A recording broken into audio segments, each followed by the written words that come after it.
के नजदीक कोई प्यारा है, खुदा के नजदीक कोई महबूब है, तो रब ने फरमाया सारे अदियान में सबसे ज्यादा पसंदीदा दीन दीन इस्लाम है। सुभान अल्लाह सुभान अल्लाह, बेशक इस्लाम है।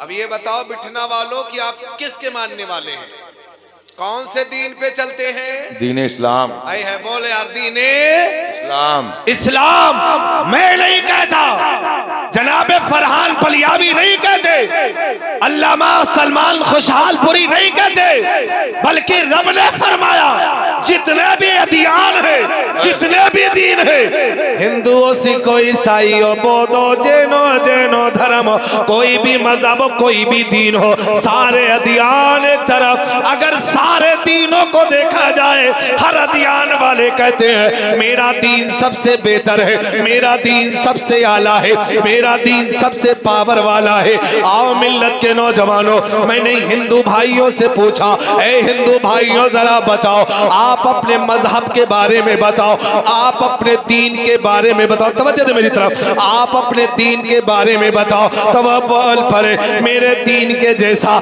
मेरे मजहब के जैसा, मेरे धर्म के जैसा ऐसा कोई धर्म नहीं है। कहते धर्म सबसे इंपॉर्टेंट है, धर्म सबसे सुंदर है, सबसे ब्यूटीफुल है, सबसे प्यारा है, धर्म मेरा सबसे प्यारा है। अल्लाह अकबर अल्लाह अकबर। मैंने ईसाई से पूछ लिया आपका क्या कहना है, वो भी बोल रहे हैं मेरा धर्म सबसे प्यारा है। मैंने यहूदी से पूछा, नसरानी से पूछा, सिख से पूछा, जैन से पूछा, बुद्ध से पूछा, मैंने जितने भी दीन के फॉलोवर हैं, जितने भी अध्यात्म के मानने वाले हैं, जब मैं सबसे पूछा बताओ तुम्हारे दीन के अंदर क्या क्वालिटी है, तुम्हारा दीन कैसा है, वो सारे लोग कहते हैं मेरा दीन सबसे अफजल है। तवज्जो देना, मेरा दीन सबसे अफजल है। मैंने कहा गीता में कहीं हो तो मुझे पढ़ के सुना दो, भागवत गीता में हो कहीं पढ़ के सुना दो, यथार्थ गीता में हो कहीं पढ़ के सुना दो, रामायण में हो कहीं पढ़ के सुना दो, भविष्य पुराण में हो कहीं पढ़ के सुना दो, मनुस्मृति में हो कहीं पढ़ के सुना दो। ए दीन के मानने वालों, अपनी पुस्तक में कहीं भी हो तुम्हारे जो दीन के सबसे बड़े हेड हो, उन्होंने कहा सारे अदियान में मेरा दीन इंपॉर्टेंट। जब मैंने कुरान बताया, इस्लाम बताया, तो पता चला सारे अदियानों में अगर इंपॉर्टेंट है खुदा के नजदीक तो दीन इस्लाम। सुभान अल्लाह सुभान अल्लाह। नारे तकबीर, नारे रिसालत, उलमाए अहले सुन्नत, शायर अहले सुन्नत हज़रत जान मोहम्मद बरकाती साहब किबला, नारे तकबीर, नारे रिसालत। देखिए माशाअल्लाह कितना हसीन, कितना सोहरा चेहरा मिंबर शरीफ के बाद शरीफ फरमा हो चुके हैं माशाअल्लाह। आप समझ रहे ना बात को? सारे दीन को मैंने पढ़ा और देखा, किताबें पढ़ी, पुस्तकें पढ़ी, कोई दीन की किताब ये नहीं बोली मैं मालिक के नजदीक इंपॉर्टेंट, मैं मालिक के नजदीक।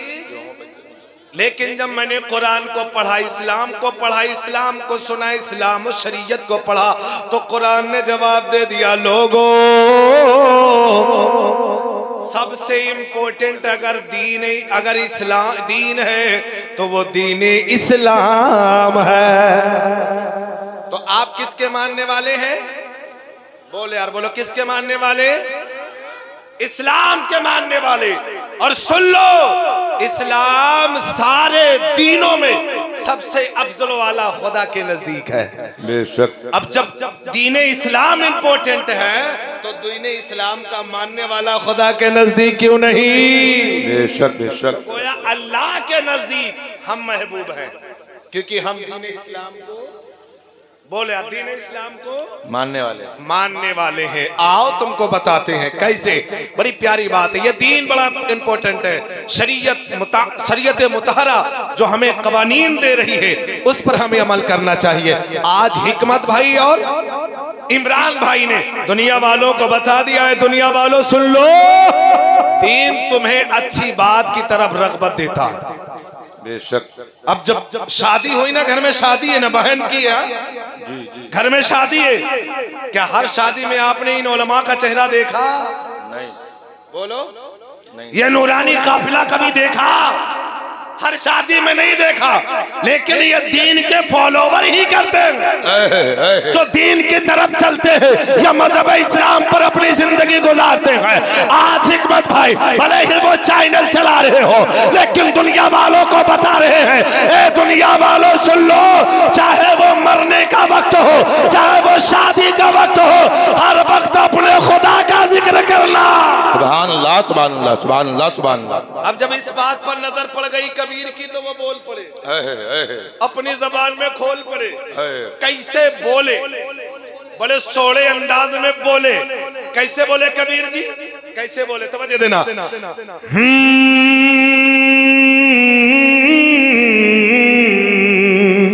क्या बात है, क्या बात है। आपने मंदिर से सुना होगा, सुबह सुनेंगे यार मौलाना आया था या पंडित आया था। लेडी तो मेरे को देखते नहीं है, तो यही समझते हैं हिकमत भाई ने कौन सी हिकमत वाले मौलवी को बुलाया।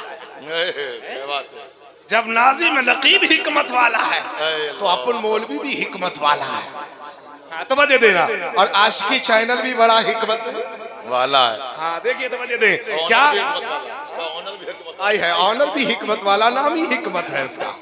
तवज्जो दे, क्या बात है। जब हिकमत भाई ने शादी बहन की शादी में क्या कराया? जलसाए सीरतुल नबी, जलसाए मिलादुल नबी कराया। और दुनिया वालों को बताया, दुनिया वालों जो ये नाजायज चीज हम चला रहे हैं, दुनिया वालों को जो हम कुरान की तालीम लोगों को दिखा रहे, सुन लो, हमारा असल जिंदगी ये नहीं है, हमारी असल जिंदगी ये है। चाहे वो खुशी का दिन हो, चाहे वो गमी का दिन हो, हम अपने खुदा, अपने महबूब को नहीं भूलते। बेशक, सुभान अल्लाह, सुभान अल्लाह। इतना बोझी वाला जमीन पर बोझ मत बन के रहो, कुछ करते रहो और जुबान को खोलते रहो। कैसे जुबान? कबीर दास के दरबार में यह बात पहुंची और आपके और हम लोगों का हाल देखा, तो अपनी जबान में बोले। कैसे? कैसे बोले जानते हो? तवज्जो देना।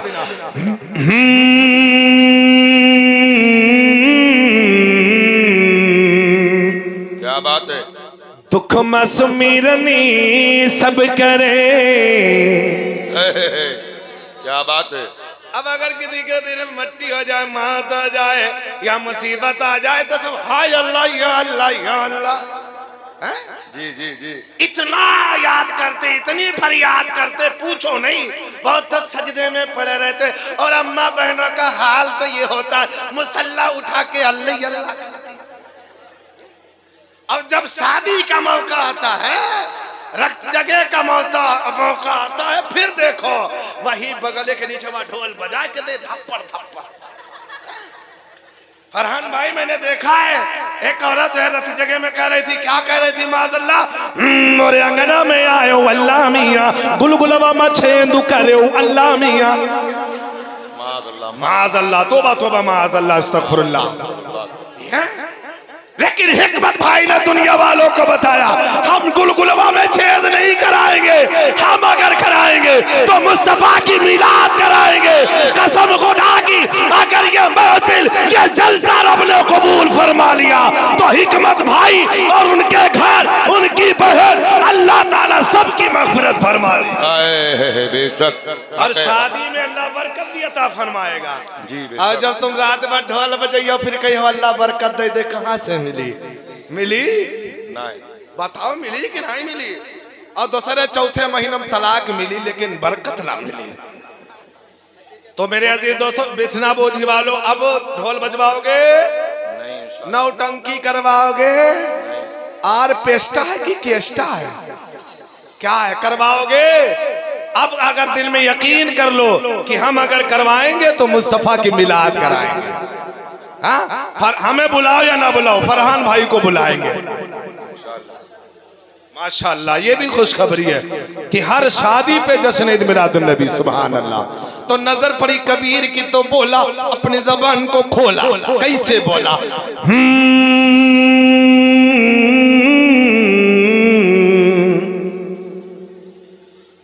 दुख मसमीरनी सब करे,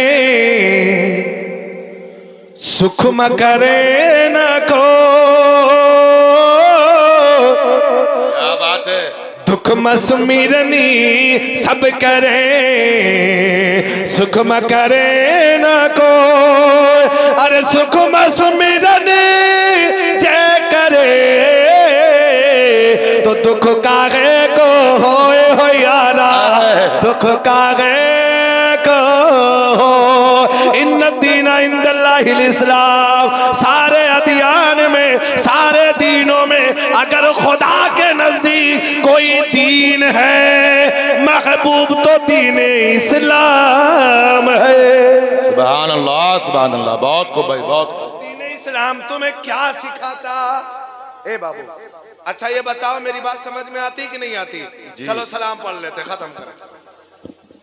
आती नहीं आती है? तो आप अल्लाह के नजदीक सबसे ज्यादा महत्वपूर्ण, सबसे ज्यादा सुंदर, सबसे ज्यादा महबूब अगर कोई दीन है तो दीने इस्लाम है। इस्लाम तुम्हें क्या सिखाता है? गाड़ी दहेज में लेना सिखाता है? नहीं। बोलो। अब आजकल के लड़के हम अपाची ले भाई, हाँ भले ना चला पावे, अपाची ले हैं, लेकिन दीन इस्लाम के मानने वालों, ए मेरे इस्लाम के मुकद्दस शहजादों, ये इस्लाम तुम्हें दर्श नहीं देता कि होने वाले रिश्तेदारी पे जुल्म करो, जहेज मांगा करो। मेरे अजीज दोस्तों, मुस्तफा की सुन्नत है, सुन्नत के हिसाब से निकाह कर लो। मेरा खुदा फरमाता है, अल्लाह ताला के महबूब फरमाते हैं, जिसने मेरी एक सुन्नत को जिंदा किया अल्लाह उसे 100 शहीदों का सवाब अता फरमाता है। बेशक, सुभान अल्लाह, सुभान अल्लाह। क्या नबी ने कभी जहेज मांगा? नहीं। बोलो। वो घुड़घुड़िया मांगी? नहीं। बोलो नहीं मांगा ना, तो फिर तुम क्यों मांगते हो? नहीं मांगना चाहिए, किस्मत में जो होगा वो मिल जाएगा। तो इस्लाम को अपनाओ, इस्लाम सबसे इंपॉर्टेंट है। आप कहेंगे मौलाना साहब कैसे? हम आपको बताते हैं। पढ़ा, मैंने आपको एक मंत्र दिया था, ला इलाहा इल्लल अम्मा हरणे पापम। जी जी, यही दिया था ना आपको, समझ में? ला इलाहा इल्लल्लाह अम्मा हरणे पापम।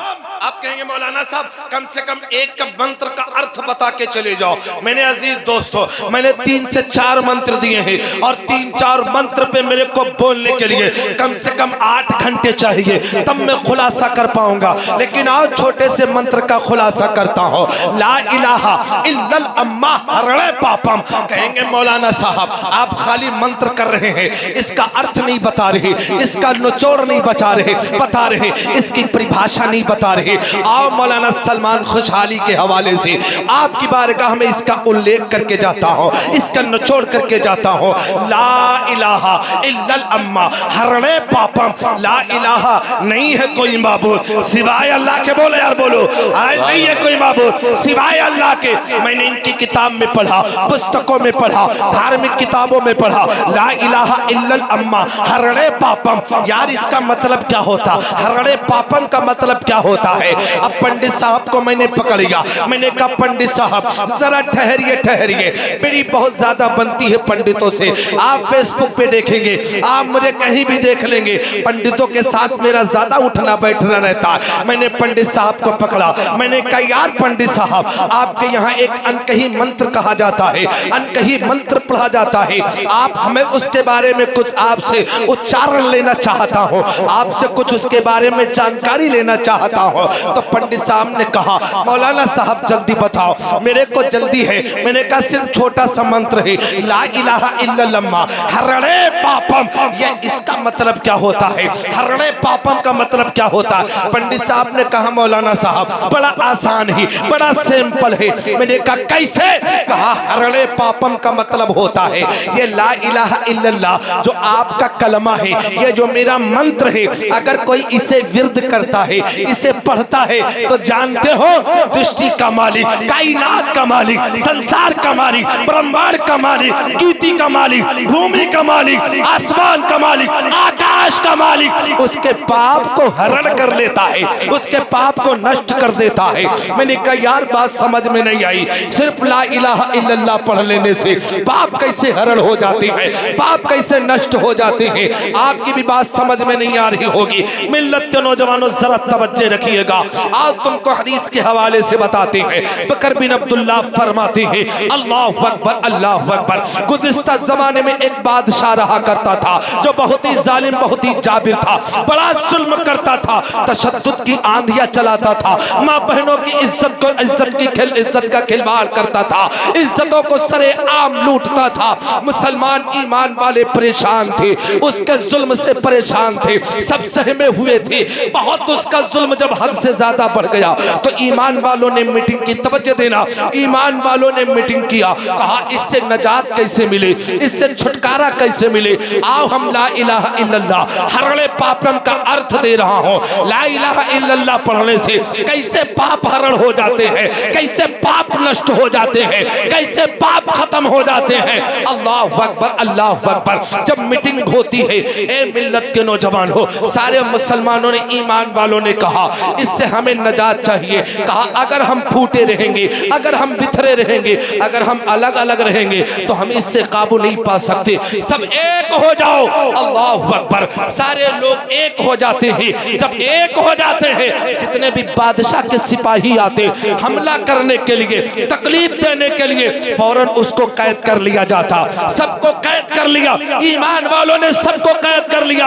आखिरकार उसके हवेली पे हमला करके बादशाह को भी पकड़ लिया, बादशाह को भी कैद कर लिया। जब बादशाह को कैद कर लिया ना, वो जालिम बादशाह था, ईमान वाला नहीं था, बेईमान वाला था। अल्लाहु अकबर अल्लाहु अकबर। जब बादशाह को पकड़ लिया तो जानते हो आपस में मशविरा होने लगा, बताओ इसे कौन सी सजा दी जाए, इसे कौन सी सजा दी जाए। इसने हम पे बड़ा जुल्म किया है, माँ और बहनों के साथ बड़ी इज्जत हुर्मती की है, बताओ कौन सी तकलीफ दी जाए। सारे मुसलमान भाई कहने लगे, कोई तो कहने लगा इसका हाथ काट दो, कोई तो कहने लगा इसका पैर काट दो, कोई तो कहने लगा इसके कान और गले काट दो। अल्लाहु अकबर अल्लाहु अकबर। सारे लोग मिलके बोले, कुछ लोग मिलके बोले, कहा यह हल्की सजा इसके काबिल नहीं है, ऐसी सजा दो जो ये हमेशा हमेशा के लिए याद रखे, बड़ी तकलीफ दे हो। तो कुछ जमात वालों ने मिलके कहा इसे एक कड़ाहा मंगाया जाए